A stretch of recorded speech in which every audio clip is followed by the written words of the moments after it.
हाय friends, सलाम नमस्ते, किम छो. Welcome back to my channel. कसे आहात सगळे? मजेत? राधे राधे सर्वांना. कसे आहात सगळे? तर तुम्हा सर्वांना महाशिवरात्रीच्या खूप खूप शुभेच्छा. तर महाशिवरात्री यायच्या आधीच तुम्हाला महाशिवरात्रीच्या शुभेच्छा यासाठी देत आहे की तुम्ही महाशिवरात्रीला रात्री जर पॉसिबल असेल तर नक्कीच महादेवाच्या मंदिरामध्ये जाऊन त्यांचं दर्शन घ्या, किंवा दुसऱ्या दिवशी म्हणजे सकाळ झाली की तुम्ही महादेवांचं दर्शन नक्कीच घ्या. कारण महादेव हे करुणामयी आहेत आणि याच दिवशी काय प्रत्येक दिवशी गेलात ना तरी त्यांची कृपा नेहमी तुमच्यावरती राहणार आहे. आणि स्वयं महादेव जे आहेत ना ते भोलेनाथ आहेत. आपल्या थोड्याशा पण भक्तीने ते खूप प्रसन्न होतात. तर त्यासाठी तुम्ही माता पार्वतींसहित भगवान शंकरांची नक्कीच पूजा करा. आणि एक तसा श्लोक पण आहे, तो मी तुम्हाला म्हणून दाखवते.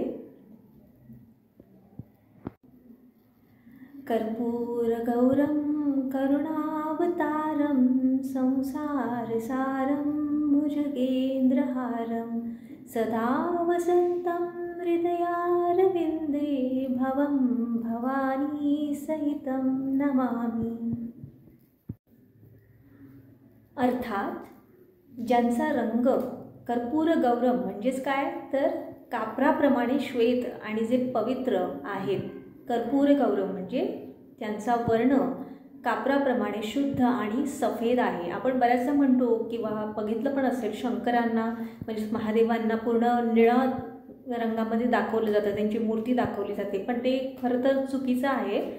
पण जसं पहिलं पण लिहिलं आहे की कर्पूर गौरम करुणावतारम. कर्पूर गौरम म्हणजे काय तर कापराप्रमाणे त्यांचा वर्ण जो आहे तो श्वेत आहे, शुद्ध आणि सफेद रंगाचे आहेत. ते अतिशय मोहक रूप आहे भगवान शंकरांचं.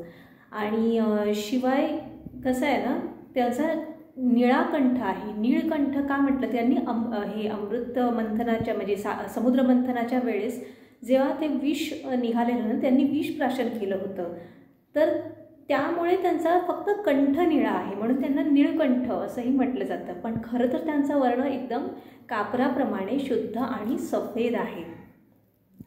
करुणावतारम म्हणजेच एकदम करुणामयी आहेत ते. संसार सारम म्हणजेच काय तर सगळ्या अस्तित्व म्हणजे पूर्ण युनिवर्सचं अस्तित्व जे आहे ना ते त्यांच्यामध्ये आहे. भुजगेंद्रहारम म्हणजेच काय तर त्यांच्या गळ्यामध्ये सापांच्या माळा आहेत. सदा वसंतम हृदयारविंदे म्हणजेच आपल्या हृदयाच्या कमळांमध्ये ज्यांचं स्थान आहे अशा शिवपार्वतीला म्हणजेच भवम भवानी सहितम नमामि. म्हणजेच काय तर शिव आणि पार्वती माता या दोघांनाही माझा नमस्कार असो. हा याचा अर्थ होतो. किती सुंदर आहे ना. तुम्ही या मंत्राचा नक्कीच जप करा. महादेवांच्या पिंडीवरती जलाभिषेक करा. शक्य असेल तर बेल, फूल, दुधाचा अभिषेक करा.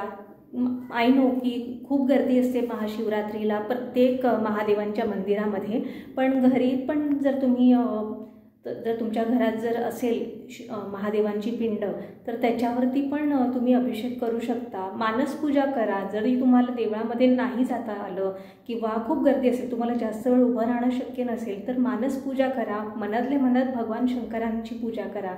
ते भोलेनाथ आहे, ते तुमची पूजा जी आहे भले ती मानसपूजा असो ते नक्की स्वीकार करतील आणि तुमच्या ज्या काही चांगल्या इच्छा आहेत त्या नक्कीच महादेव पूर्ण करत अशीच त्यांच्या चरणी मी प्रार्थना करते. बोला हर हर महादेव. पार्वतीपते हर हर महादेव.